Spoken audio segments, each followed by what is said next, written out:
Cristo nos apresenta um modelo. E nesse modelo de oração, ele apresenta 6 petições. Olha que bacana essa oração. Ele apresenta 6 petições. 3 petições dirigidas a Deus. Pai nosso que estais nos céus, santificado seja o teu nome. Venha o teu reino, seja feita a tua vontade, assim na terra como no céu. Ele apresenta 3 petições voltadas a Deus, vertical. Ele apresenta 3 petições, horizontal, de necessidades humanas. Ele mostra como nós devemos nos comportar. Ele mostra o caminho que nós devemos seguir para orar. Ele mostra, ele nos ensina. Ele mostra que Ele é santificado quando Ele cuida de nós, que somos seus filhos. Então nós precisamos entender que uma oração de um coração genuíno, que possui verdade, que possui sinceridade, é uma oração dirigida ao Pai, é uma oração de reconhecimento, é uma oração de adoração, é uma oração de ampliação do reino, é uma oração de submissão à vontade de Deus, é uma oração que apresenta as petições diante de Deus. Ele fala, teu, tua.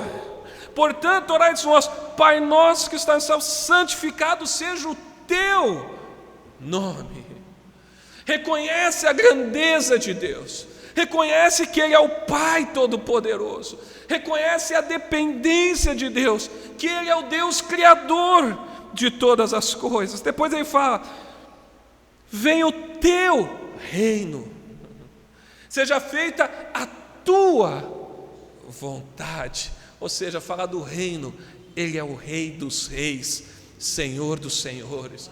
O reino é dele, funciona como Ele quer. Ele é o rei, Ele estabeleceu o reino. Vai entrar no reino dele quem Ele quiser, quem Ele escolheu, quem se arrependeu diante dos pecados ao ouvir a mensagem da cruz.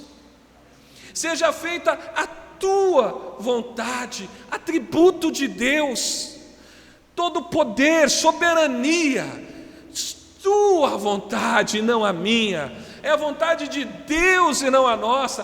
Quando nós dobramos o nosso joelho para orar, nós precisamos reconhecer que Ele é o nosso Pai, que o reino dEle, Ele é dono de todo o reino, que Ele é o Senhor dos senhores e que a vontade dEle precisa prevalecer na nossa vida.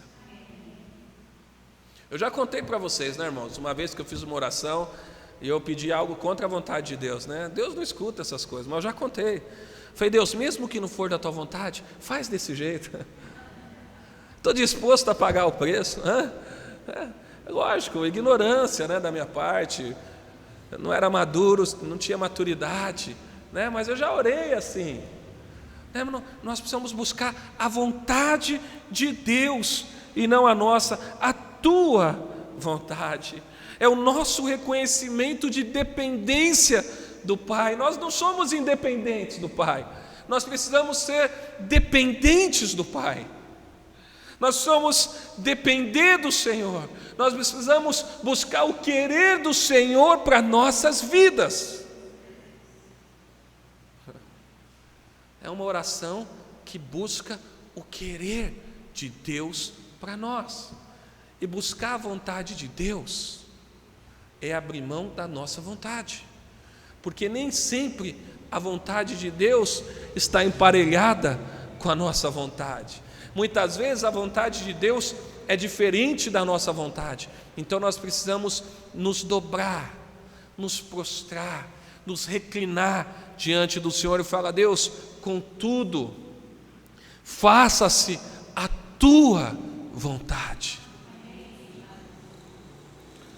Isso é reconhecer a dependência. Isso é estar diante de Deus falando, Deus, Tu és grande. Isso é falar, Senhor, santificado seja o Teu nome na minha vida. O nome do Senhor já é santo. Santidade fala de um atributo de Deus. Todos os atributos do Senhor são santos.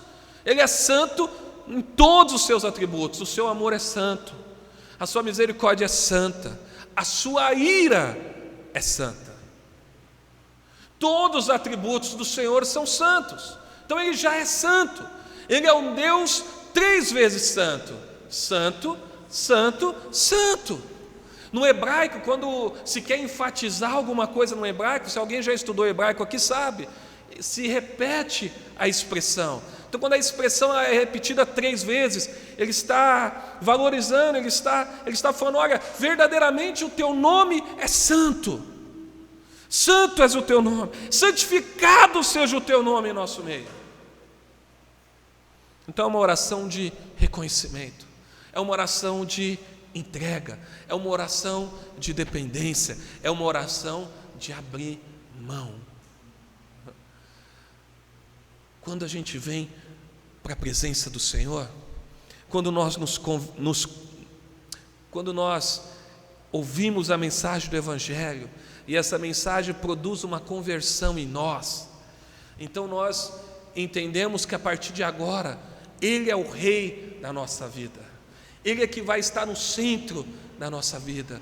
Não pode mais agora ser o meu eu, não pode agora ser mais a minha vontade, não pode mais agora ser o meu ego, agora precisa ser o Senhor na minha vida, precisa ser Deus agindo, precisa ser o Senhor estabelecendo a sua vontade em nós.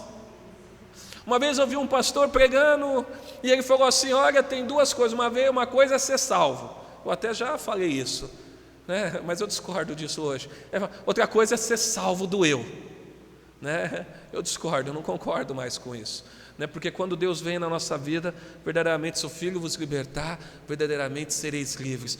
Há uma transformação, você deixa de ser escravo, você peca porque você é pecador, mas agora você não é mais dominado, você não é mais escravo. Ocorreu uma transformação genuína, houve uma mudança de mente, né? Eu falei o termo grego a semana passada, metâmia, para aqueles que falam um grego mais clássico, metanoia para quem fala o grego erasmiano, que fala de mudança de mente, né? Já ocorre na conversão uma mudança de mente. Então o coração dele é um coração convertido ao Senhor, é um coração dependente ao Senhor, é um coração que deseja a vontade do Senhor.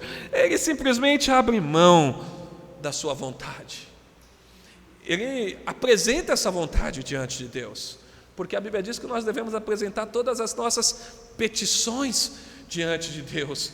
Não é que seja errado apresentar, ele apresenta, ele fala: Senhor, minha vontade é essa, meu desejo é esse, eu gostaria que fosse assim, mas contudo seja a tua vontade. E o exemplo para nós é o próprio Cristo, quando vai orar no Getsêmani. Ele chega diante de Deus e fala: Senhor, se possível, passa-se esse cálice de mim. Ali Jesus estava mostrando a dificuldade, o lado humano dele. Ele sabia que ele ia morrer, mas o problema ali não era a morte em si, o problema ali não eram as chibatadas que ele ia levar, ele já sabia disso. O problema é que ele estaria levando sobre ele a ira de todos aqueles que são salvos em Cristo Jesus. A ira de Deus estava vindo sobre ele, ele saberia que ele ia ser separado de Deus naquele momento, né? No momento da cruz, aconteceu a reconciliação nos filhos, na vida daqueles que creem, aconteceu a redenção, um preço foi pago pela minha vida e pela tua vida, aconteceu a propiciação, que era um sacrifício para aplacar a ira de um Deus. Ou seja, muitas coisas aconteceram naquele momento. Quando Cristo estava sendo crucificado, morto ali, Ele estava pagando, comprando-nos pelo preço de sangue, estava reconciliando todo filho, todo aquele que crê no Evangelho, estava sendo reconciliado por Deus na cruz, e estava pagando um preço, estava sendo propiciação pelos pecados, aplacando a ira de Deus. E é bom que fique claro, o preço não foi pago para o diabo, o preço foi pago para Deus. Deus é um Deus santo e justo, ninguém pode entrar diante de Deus sem ser justo, por isso nós entramos diante dele pela justiça de Deus. Então orar, então se colocar diante de Deus nessas primeiras 3 petições, é simplesmente falar: Senhor, toma minha vida, faça o teu querer, pega o meu desejo e faça conforme a tua vontade. Aí no versículo 10 ele fala assim: olha, venha o teu reino, Ele está falando, vem um reinado espiritual de Deus para as nossas vidas. Ele está falando para Israel naquele momento, no contexto de Israel, não é o reino que Israel está esperando, que é a libertação de Roma, não. Jesus está falando, olha, vem o reino de Deus. Meu reino não é deste mundo, é um reino diferente. Venha o teu reino, Senhor. Faça-se a tua vontade. Então é uma oração de submissão voluntária aos planos e propósitos de Deus. Algo que Deus move o coração do homem. Versículo 11, então ele apresenta a primeira necessidade humana aqui, Jesus ensinando como é que nós devemos nos comportar diante de uma necessidade humana. Ele fala assim, o pão nosso de cada dia nos dá hoje. Ou seja, eu já trabalhei isso com vocês outros domingos, o sustento para as nossas vidas vem de Deus, e quando Deus traz o sustento dele nas nossas vidas, o nome dele é santificado, o nome dele é glorificado. Então não está errado eu falar o pão nosso de cada dia nos dai hoje. O problema é que ninguém quer orar assim. As pessoas querem o mundo, as pessoas querem conquistas e mais conquistas, o foco é errado, não é apenas o sustento. Lógico que alguns vão conquistar, porque esse é o propósito de Deus, mas não todos. Então o pão nosso de cada dia nos dai hoje, ou seja, Deus é santificado quando Ele nos alimenta, Deus é santificado quando Ele nos sustenta. Deixa eu tomar uma água aqui. E aí o versículo 11, né? O pão nosso de cada dia nos dai hoje, versículo 12. E perdoa-nos as nossas dívidas, assim como temos perdoado aos nossos devedores. Então aqui a gente vê uma parte muito importante da oração, que é o perdão dos pecados. O contexto da oração não é dívida financeiramente falando, mas dívida espiritual. Senhor, perdoa as minhas dívidas, perdoa os meus pecados, perdoa as minhas falhas, perdoa aquilo que ofende a tua santidade, perdoa aquilo que te entristece, perdoa aquilo que é contra a tua palavra e que porventura eu venha a ter praticado. Perdoa, Senhor, perdoa os meus pecados no contexto espiritual, me perdoa, Pai. Assim como nós temos perdoado aos nossos devedores. É preciso ficar claro no nosso coração e sempre claro que todo pecado em última instância é contra Deus. E aí versículo 13, 14 e 15 diz assim, e não deixeis entrar em tentação. Algumas traduções bíblicas falam assim, não deixeis cair em tentação, mas livra-nos do mal, né? Mas livra-nos do mal. Ou seja, uma petição para que nosso Deus nos guarde em tempos difíceis. Dependência de Deus também é saber que nós dependemos dele para nos livrar desses tempos difíceis. Nós dependemos que ele haja em nós, para que a gente não seja consumido pelas nossas vontades. Do coração do homem vem toda a cobiça, que Deus nos livre das nossas cobiças, que Deus nos livre das nossas paixões, para que a gente ande de acordo com a vontade dele. Porque, versículo 14, se perdoardes aos homens as suas ofensas, também o vosso Pai Celestial vos perdoará. Se porém não perdoardes aos homens, tampouco o vosso Pai perdoará as vossas ofensas.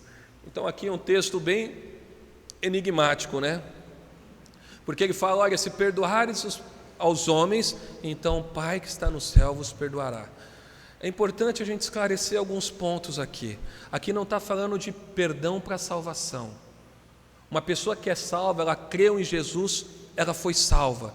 Não é o crente, ele já está salvo em Cristo Jesus, mas ele está falando de perdoar no sentido de que Deus, ele repreende, Deus, ele vem sobre aquele que peca. Então é como se estivesse falando de uma purificação diária, né? Nós fomos perdoados e nós devemos fazer o mesmo, devemos perdoar o próximo, porque todos os dias nós erramos e todos os dias Deus vai nos perdoar. É um perdão diário, é como que nós já tomamos banho, né? Mas quando a gente chega em casa nós precisamos lavar os pés, não precisamos? Às vezes, se andar numa terra, está empoeirado, né?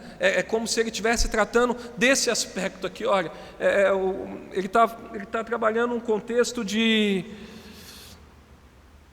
perdão não para a salvação, mas perdão que afeta a comunhão. Tá? É um perdão que, se você não perdoar o próximo, você afeta a sua comunhão com Deus, né? Você nem está expressando que verdadeiramente você foi salvo.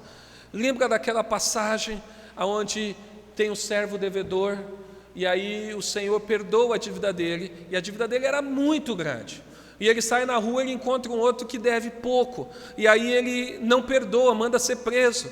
Então o Senhor vai lá e prende aquele que havia sido perdoada a dívida, né? É mais ou menos isso, né? Ele está falando: olha, a quem muito é perdoado, deve perdoar.